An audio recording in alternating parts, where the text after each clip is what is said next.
मैं कैंसर की 3rd stage की पेशेंट हूँ। तो 3 साल मेरा जो ट्रीटमेंट चला है, इस बच्चे ने सब कुछ देखा हुआ है। तो ये बच्चा ऐसा है कि शरारत करने का तो क्या, अगर इसको एक टाइम खाना देते हैं ना, इसको पता है मेरी माँ बीमार है, दूसरे टाइम ये खाना नहीं मांगेगा अगर मैं बीमार होंगी कि मम्मा से नहीं बना है। मैंने उनके साथ हाथ जोड़ के रिक्वेस्ट की कि मैम ये बच्चा वैसा नहीं है, अगर गलती हो भी गई है तो मैम ये आप वापस ले लो ये सज़ा। बोली ये, मैंने बोला पहले तो ये पूछा कि मैम कब तक है ये, बोले आप पढ़े लिखे नहीं हो, आपको नहीं पता कि अनलिमिटेड टाइम लिखा है, एग्ज़ाम के दौरान ही बच्चा आएगा स्कूल। तो मैं बोला मैम मैं कैसे पढ़ाऊँगी, बोले आपकी जिम्मेवारी है वो। तो आपने ये नहीं कहा कि आपने मैडम हमसे फीस ली है, ये एक प्राइवेट स्कूल है, एक प्राइवेट एंटरप्राइज है, सरकारी स्कूल नहीं है। आपने अगर हमसे फीस ली है तो फीस लेने का साफ तौर पर मतलब है कि मेरा बच्चा तो यहीं पढ़ेगा और आपको पढ़ाना पड़ेगा। सर इतना वो बोलने ही नहीं दे रहे थे। तो बहुत रिक्वेस्ट की, मतलब जो माँ का अंदर का दिल होता है ना, वो रोया उस दिन। मैं बोला कि मुझे ये हो रहा था कि 1 साल मेरा बच्चा घर में बैठ के क्या करेगा। क्या उन्होंने ये आपको बोला कि 1 साल आपका बच्चा स्कूल नहीं आएगा तो आपको फीस भरने की भी ज़रूरत नहीं है, 1 साल की आप घर रहिए? ये बोला था कि फ़ीस तुझे देनी है, फ़ीस पूरा साल देनी है और सिर्फ एग्ज़ाम के दौरान तू स्कूल में आएगा। केसी इंटरनेशनल स्कूल में एक बच्चा पढ़ता है, उसका नाम सक्षम है। 9th क्लास में ये बच्चा पढ़ता है और इस बच्चे को अनलिमिटेड टाइम के लिए केसी इंटरनेशनल स्कूल ने सस्पेंड किया है। अनलिमिटेड। जो अंग्रेज़ी के जानकार हैं वो जानकार भी अपने ऊपर अफसोस करेंगे कि क्वांटिटी के लिए जिस लफ्ज़ को इस्तेमाल किया जाता है उसको टाइम के लिए इस्तेमाल किया गया है। और सिर्फ इतना ही नहीं, जो सक्षम की डायरी पर जिस भी टीचर ने अंग्रेज़ी में कुछ लिखा है, मेरी विनम्र विनती और आग्रह कि जो आपने लिखा है उसको दोबारा पढ़िए। आपने किस टेंस में उसको लिखा है और क्या वो सही है या गलत है उसको भी देखिएगा, उस पर आएंगे। लेकिन उनकी सक्षम की माताजी मेरे साथ हैं। आज आपने स्टेट समाचार के वेब पोर्टल के ऊपर जो प्रिंसिपल हैं केसी इंटरनेशनल की, उनका इंटरव्यू सुना। उन्होंने अपने इंटरव्यू में इस बात को माना है कि उन्होंने सक्षम को सस्पेंड ज़रूर किया है, लेकिन ये कहा है कि हमने अमेंड कर दिया और उनको बोला है कि 2 हफ्ते के बाद जो है वो स्कूल आ सकते हैं। लेकिन इम्तिहान देने से हमने बच्चे को रोका नहीं, ये सिर्फ बच्चे को डराने के लिए था, इसके अलावा इसका कोई मतलब नहीं। और उसके बाद उन्होंने अपने इंटरव्यू में ये भी कहा कि हमने बच्चे के ऊपर कोई टिप्पणी नहीं की, बच्चे के किस परिवार से आता है उस परिवार को लेकर हमने बच्चे से कोई सवाल नहीं पूछा। हमने जो कार्रवाई की है वो 4 स्टूडेंट्स के खिलाफ की है, रेड कार्ड 4 स्टूडेंट्स को दिए गए हैं। ये सब कुछ उन्होंने अपने इंटरव्यू में कहा और साथ में जो माता पिता हैं उनके ऊपर आरोप ये भी लगाया कि स्कूल के बाहर खड़े होकर माता पिता ने तमाशा किया, तमाशा करके उन्होंने स्कूल के एनवायरनमेंट को डिस्टर्ब किया। और उन्होंने ये भी कहा कि ये सब कुछ जो माता पिता बोल रहे हैं ये सत्य पर आधारित नहीं, ये बिल्कुल झूठ है, ये बिल्कुल बेबुनियाद है। मेरे साथ सक्षम की माताजी हैं। आइए पहले इनसे जानते हैं कि ये सब कुछ इन्होंने भी सुना है, इनका क्या कहना है। सबसे पहले आपका नाम? राधा मेरा नाम। राधा जी, मुझे ये बताइएगा कि आपने केसी इंटरनेशनल की जो प्रिंसिपल हैं उनकी पूरी बात सुनी है जी। वो कह रही हैं आप सब झूठ बोल रही हैं जी। आपका क्या कहना है? सर वही मैं आज बात करने उनसे गई थी मैं। पहले तो मुझे गेट पे ही रोका गया, पूछा कि उन्होंने बोला पेरेंट्स आए हैं, तो बोले बच्चे का नाम, जब बच्चे का नाम बताया, हो सकता है सक्षम 1-2 और भी हों, तो बोले सक्षम पूरा नाम बताओ। जब बताया कि सक्षम सिंह के पेरेंट्स आए हैं, फिर 10 मिनट रोका गया। फिर उसके बाद हमें अंदर भेजा। तो अंदर बैठे, कोई आधा घंटा बैठने के बाद उन्होंने ये बोला कि वो चेयरमैन साहब के साथ बिजी हैं। फिर मैंने आधा घंटा वेट किया कि कोई बात नहीं। फिर उसके बाद ये आया कि आपके पास अपॉइंटमेंट नहीं है तो मैम आपसे बात नहीं करेंगी, आप जाइए वापस। तो सर मैं तो इसलिए गई थी क्योंकि मुझे तो इतना शौक़ नहीं है कि मैं अपने बच्चे को ऐसे करूँगी। 9 दिन हो गए मुझे, एक तो मैं पेशेंट हूँ, इतना मैं कितने दिन हो गए आपको? 9 दिन हो गए। पिछले शुक्रवार को मेरे बच्चे की जेब फटी थी और उसके बाद इन्होंने उसको सोमवार को रेड कार्ड दिया शुक्रवार को क्या हुआ कि मैं भी फ़ीस देने बच्चे की गई थी। तो लास्ट पीरियड में हम जैसे गए थे, हमने सोचा बच्चे आते टाइम अपने साथ ही लेके आएंगे। उसी दौरान जैसे हम फ़ीस जमा करवा रहे थे तो बाहर शोर आने लगा। उसके बीच बच्चों के नाम सुने, फिर सक्षम का नाम सुना तो मुझे ऐसे लगा कि शायद हमारा सक्षम है। जैसे हम गए जहाँ बच्चे खड़े थे, प्रिंसिपल मैम थे, 7-8 बच्चे थे, सभी रो रहे थे बच्चे और जेबें फटी हुई थी। तो जेबें कितनी बच्चों की फटी हुई थी? 7-8 जो खड़े थे ना, सभी की जेबें फटी थी। किसी की शर्ट फटी हुई थी इधर से, किसी की जेबें फटी थी और बच्चे रो रहे थे। तो इतने में जो बच्चा बोलने जा रहा था कुछ, तो मैम सिर्फ यू शट अप करके बोल रहे थे।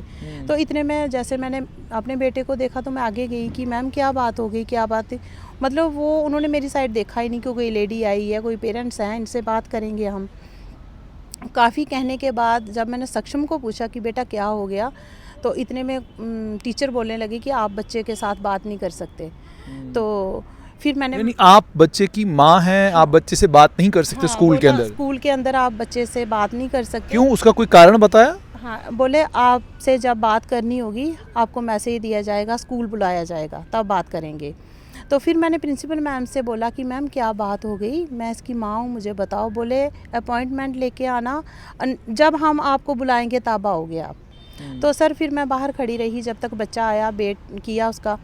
उसके बाद जब बच्चों को पूछा तो मेरी सिस्टर के बच्चे भी उसी बस में आते थे। उसने मतलब अपने बच्चे के ऊपर, शायद मैं ये बोलती हूँ कि बच्चे झूठ भी बोल देते हैं। मेरी सिस्टर का बच्चा साथ था, उसने सब स्टोरी मुझे बताई कि ऐसे ऐसे मासी, जैसे ये हम उतरे, उन्होंने जो बच्चे नीचे खड़े थे उन्होंने पॉकेट खींची और उसके थोड़ी देर बाद हम जैसे स्कूल अंदर गए, इन्होंने बच्चों ने, मेरे वाले बच्चे ने ही एप्लीकेशन मैम को बताया। मैम ने बोला एप्लीकेशन लिखो और बच्चों के नाम लिखो जिन्होंने जेबें फाड़ी हैं।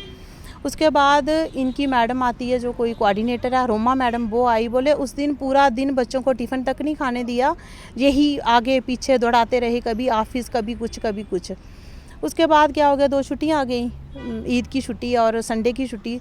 मंडे को इनके स्कूल में कोई और हो गया, ऐसे ही इनकी क्लास में किसी बच्चे की बाजू टूटी, उसकी वजह से कुछ किसी ने कोई कार्रवाई की होगी। तो उन्होंने ये भी जो पॉकेट वाला मसला था ये भी उठाया और बच्चों को ऑफिस में बुलाया, जितने बच्चे सारे थे। तो इनको पहले मेरे वाले लड़के को अलग से बुलाया क्योंकि मैंने पिछले साल ही इसकी एडमिशन करवाई है इस स्कूल में ना। इससे पहले कहाँ पढ़ता था बच्चा? ये APS में पढ़ता था। अच्छा। हाँ, तो उसके बाद इसी को बुलाया और पूछा, बैकग्राउंड पूछी कि तेरे फादर क्या करते हैं। इसने बोला मेरे फादर आर्मी से रिटायर्ड हैं। बोले अभी क्या कर रहे हैं? इन्होंने बोला कि टैक्सी ड्राइवर हैं वो। तो उसके आधे घंटे बाद इसको रेड कार्ड डायरी में चिपका के वो दे दिया। फिर इसने पूछा होगा कि मैम ये क्यों, मतलब मैंने ही कंप्लेन लिखी थी। बोले आपसे मेरी बात नहीं है, तू इन्वॉल्व है इसमें, तेरी जेब फटी है ना, तो तुझे रेड कार्ड है, ले जा। जब बच्चा घर गया, मतलब पूरे दिन का बच्चे ने टिफ़िन नहीं खाया था। आपने देखा होगा फर्स्ट टाइम उस दिन मैंने टिफ़िन भी दिखाया हुआ है, पूरा टिफ़िन पड़ा था। 1 घंटा लगता है हमारे घर पहुंचने में बस में। आप कहाँ रहते हो? अम्बगरोटा। अच्छा, अम्बगरोटा से बच्चा केसी इंटरनेशनल स्कूल अखनूर रोड पे पढ़ने आता है? जी जी। तो 1 घंटा सवा घंटा लग जाता है। अभी सुबह बच्चा 6 बजे बस में बैठता है, उसने पूरा दिन कुछ नहीं खाया। एक तो वो, दूसरा बच्चा अगर उसको रेड कार्ड दिया जा रहा है, उसको इसका मीनिंग नहीं पता। जब उसने पढ़ा, ये भी उसको पता है कि मेरी मम्मा बीमार है, अगर घर जाके मैं ये कार्ड दिखाऊंगा मम्मा क्या सोचेगी, क्या करेगी। चलो वो भी छोड़ो उस बात को। फिर मैंने जैसे कार्ड लिया, इनके स्कूल आई मैं और मेरी सिस्टर आए। मैं और मेरी सिस्टर आए तो मैम ने पहले बोला नहीं अभी मैम नहीं मिलेंगे। मैं बोला मेरे बच्चे को, मैं डायरी साथ लेके आई कि बच्चे की एक तो पॉकेट फटी थी, दूसरा रेड कार्ड दे दिया, वो भी इतना कुछ लिखा हुआ, अनलिमिटेड टाइम, तो मुझे 2 मिनट दे दो सिर्फ मैम से बात करने के लिए। तो हम गए अंदर। जैसे गए तो पहला तो मैम ने यही बोला कि आपके बच्चे की जेब क्यों फटी, अगर पढ़ने वाले बच्चे होते हैं उनकी जेबें नहीं फटती। तो फिर मैंने बोला कि मैम अगर जेब जो फटी है स्कूल के अंदर ही फटी है ना, ये तो आपका ही, चलो ठीक है अगर बच्चे गलती करते हैं। उन्होंने मुझे इतना कुछ सुनाया, इतना कुछ कि मतलब मैं अंदर से रो रही थी भैया। क्या कुछ सुना रहे थे? मतलब बहुत कुछ बोल रहे थे। बोले ये मतलब ये जो गलती थी ना, मतलब वो बोले थे मैं ऐसे ही करती हूँ, सभी को रेड कार्ड देती हूँ।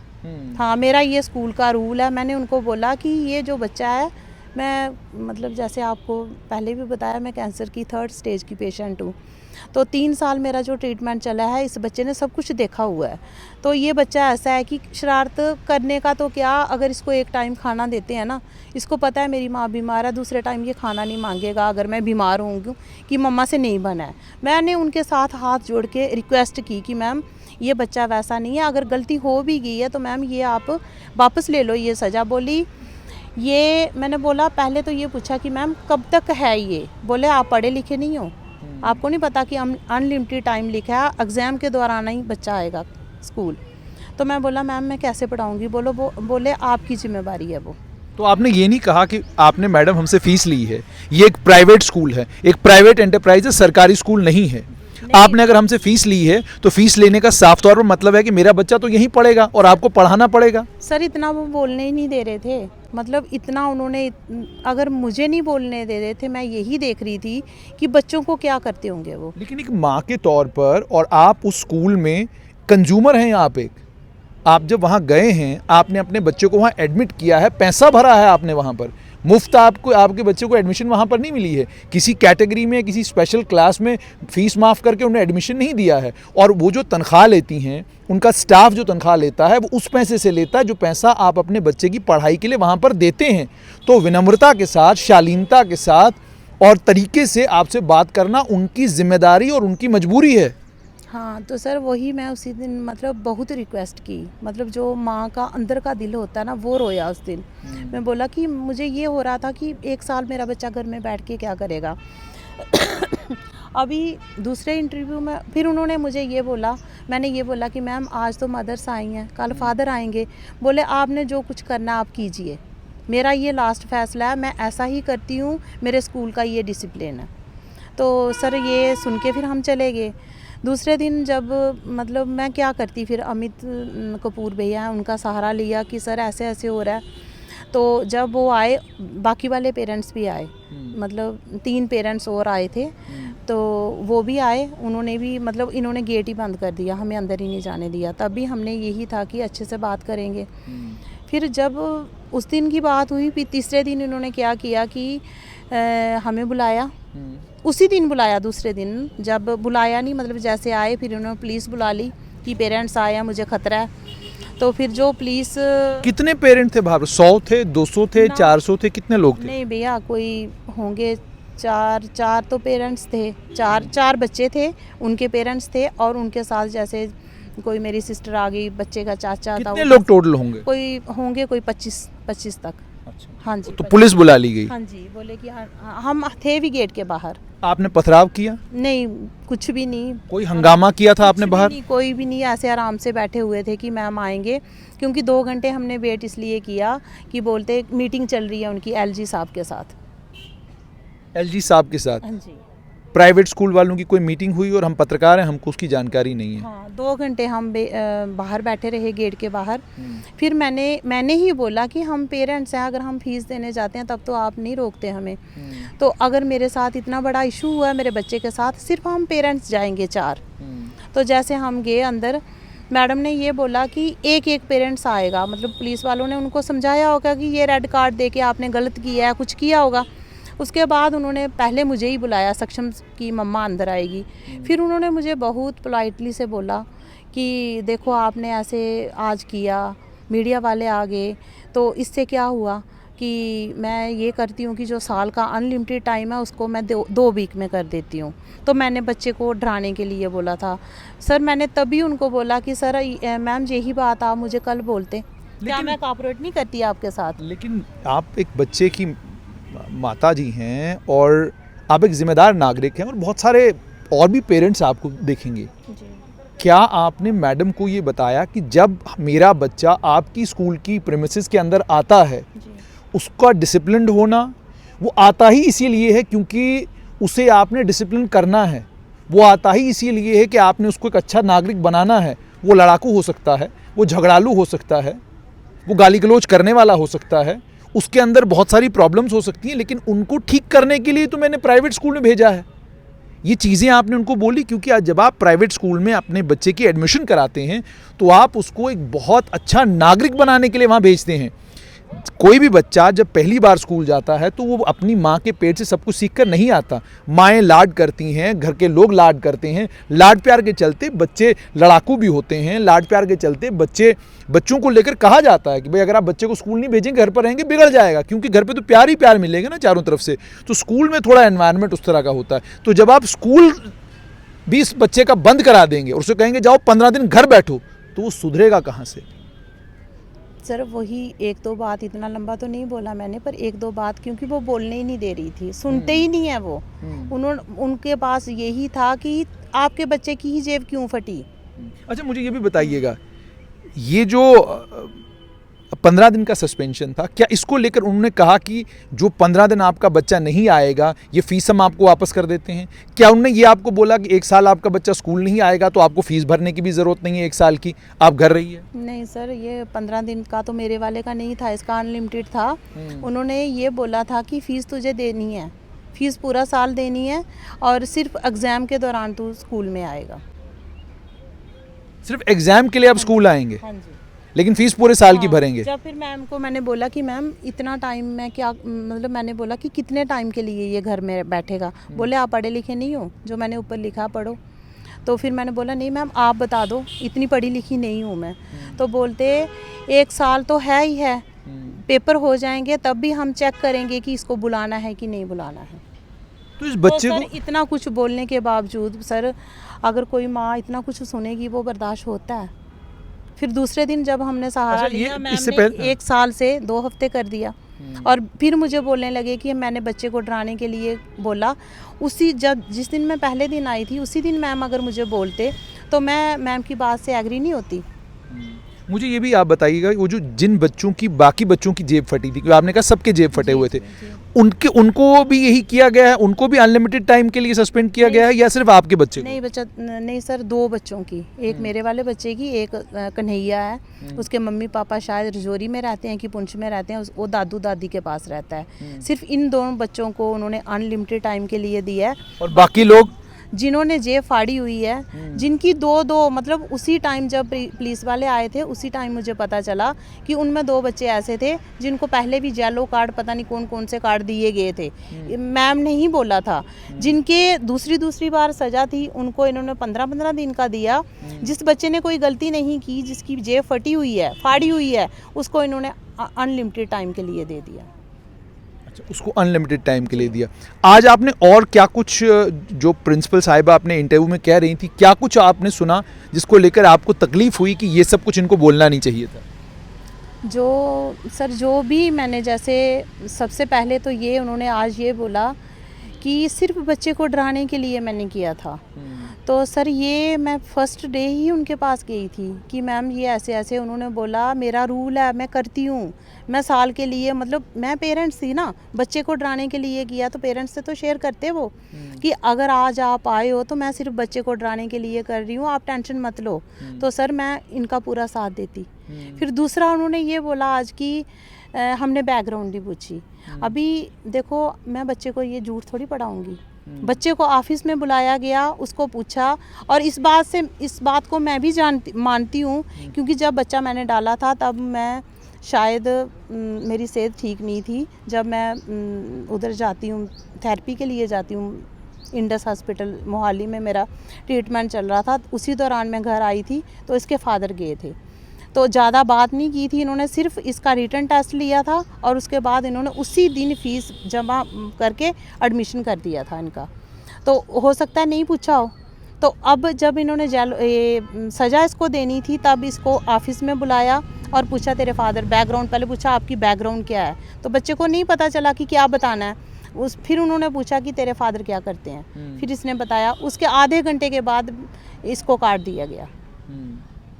तो फिर उसके बाद और भी जो 3-4, अभी इतना वो मुझे नहीं आ रहा, 2-3 और भी थे जो उन्होंने मतलब उल्टा ही कर दिया कि सब कुछ ये झूठ है, और बोल रहे थे जैसे कि बाकी वाले पेरेंट्स नहीं आए। जिस दिन फर्स्ट डे हम आए थे 4 पेरेंट्स आए थे, उन्होंने भी यही बोला कि हम मैम से बात करेंगे। उस दिन तो मैम बिजी थे, एलजी की मीटिंग में थे, तो इनको क्या पता कि कितने पेरेंट्स आए थे। अच्छा, मुझे ये भी बताइएगा, जैसे आपने कहा कि मैम एलजी की मीटिंग में थे, आपने अभी बताया कि आप खुद बीमार हैं जी। कितने समय से आप बीमार हैं? सर मुझे 3 साल हो गए। 3 साल हो गए। तो इस बीमारी और इस तकलीफ़ में होने के बावजूद, और क्या इसकी जानकारी प्रिंसिपल को है, स्कूल को है? सर जिस दिन इसको रेड कार्ड दिया गया ना, पहले तो मैं गई नहीं थी स्कूल, क्योंकि इतना मेरे से होता नहीं। उस दिन मैं गई तो मैंने ये भी बताया कि मैम ऐसे ऐसे ये बच्चा ऐसा नहीं है कि मैं मतलब इसकी मदर बीमार है, जैसे सब कुछ इसने देखा हुआ है।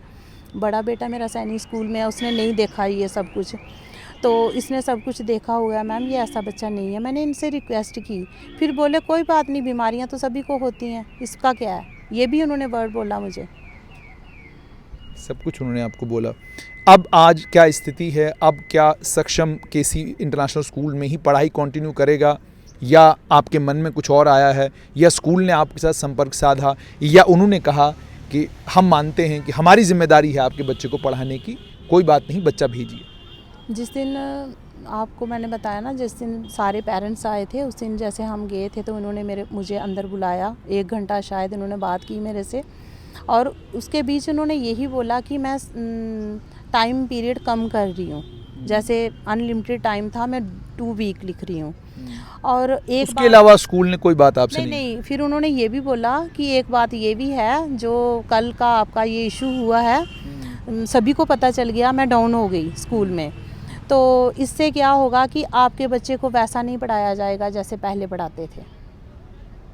तो ये भी मेरे लिए एक मतलब सोचने का विषय है कि अगर बच्चे के साथ ये ऐसा करते रहेंगे तो मैं कैसे पढ़ाऊंगी। आपने एपीएस से जब बच्चे को निकाला था, कोई खास कारण था या? हाँ कारण था सर, क्योंकि मेरी सिस्टर के बच्चे यहीं पढ़ते थे, तो मुझे कीमो के लिए जाना पड़ता था, क्योंकि मुझे ट्रीटमेंट मेरा मोहाली में हो रहा था। तो एपीएस का क्या था कि उसका आपको पता है रूल है कि लेट 5 मिनट भी गाड़ी नहीं होगी, तो मेरे से हमारे घर में और कोई भी नहीं था।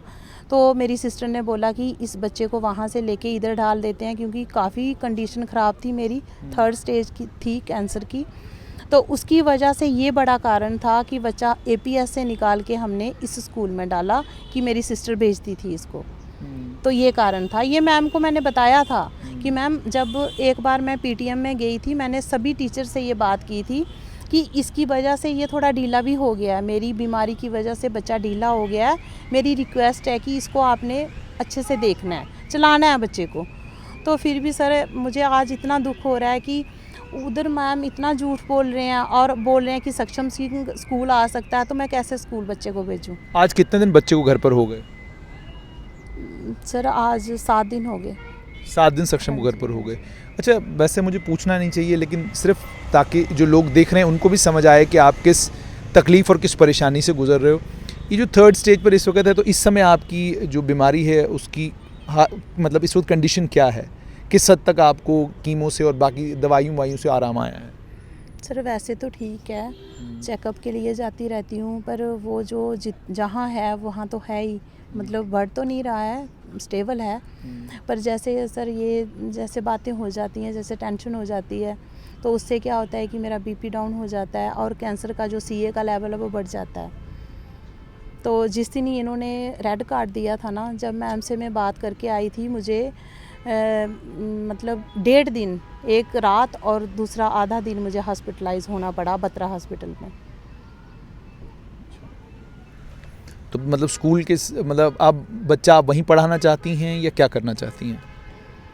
सर अभी 2-3 पॉइंट तो मैंने आपको बता दिए कि बोल रहे हैं कि बच्चे को वैसे ट्रीट नहीं किया जाएगा। अगर आज मैम इतना अच्छे से बोल रहे हैं कि हाँ सक्षम सिंह आएगा, आज सक्षम सिंह की मम्मा उनसे मिलने गई, उन्होंने बात तक नहीं की, तो अभी सर आपके ऊपर है कि आप मुझे एडवाइस करोगे कि मैं बच्चा वहाँ पढ़ाऊँगी कि नहीं। तो आपने सक्षम की माताजी को सुन लिया। सक्षम की माताजी एक बीमारी में ग्रस्त हैं और बहुत बहादुर हैं कि एक तरफ से बीमारी से भी लड़ रही हैं और दूसरी तरफ समाज से भी लड़ रही हैं।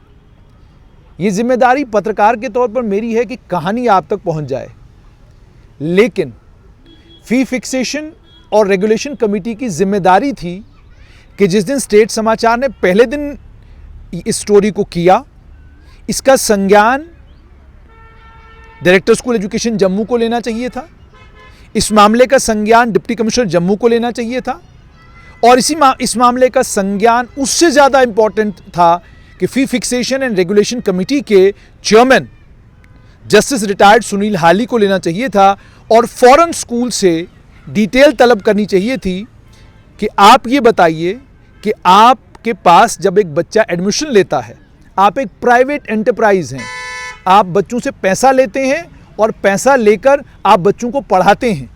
ये बच्चे आपके स्कूल में अगर पढ़ते हैं तो पढ़ाई इसलिए आपके स्कूल में कर रहे हैं क्योंकि आपको उसके लिए पे कर रहे हैं। क्या दुनिया में कहीं आपने कोई ऐसा सिस्टम देखा है कि आप कोई सर्विस लेने जाएं और उस सर्विस के लिए आप पैसा पे करें और पैसा पे करने के बाद जब आपको सर्विस नहीं मिलती है तो आपको शिकायत करने का हक है? पेरेंट्स के केस में स्कूल जिस वक्त पेरेंट्स भी जब बच्चे की एडमिशन कराते हैं तो स्कूल वालों ने अपने फॉर्म के अंदर बड़ी सारी कंडीशंस लिखी होती हैं। हो सकता है उसमें एक कंडीशन ये भी हो कि हम सस्पेंड करेंगे बच्चे को, पर ये डराने और धमकाने के लिए ठीक है, लेकिन आप बच्चे को 15 दिन के लिए सस्पेंड करके उसको घर बिठा देते हैं। ये अधिकार कानूनी तौर पर आपको किसने दिया? Number 1। Number 2, fee fixation and regulation committee का क्या काम सिर्फ और सिर्फ जो स्कूल उनको डिटेल्स प्रोवाइड करेंगे उस पर ऑर्डर निकालने का है? क्या फी फिक्सेशन एंड रेगुलेशन कमेटी का काम यह नहीं है कि स्कूलों का व्यवहार माता पिता के साथ कैसा है उसका भी संज्ञान लिया जाए?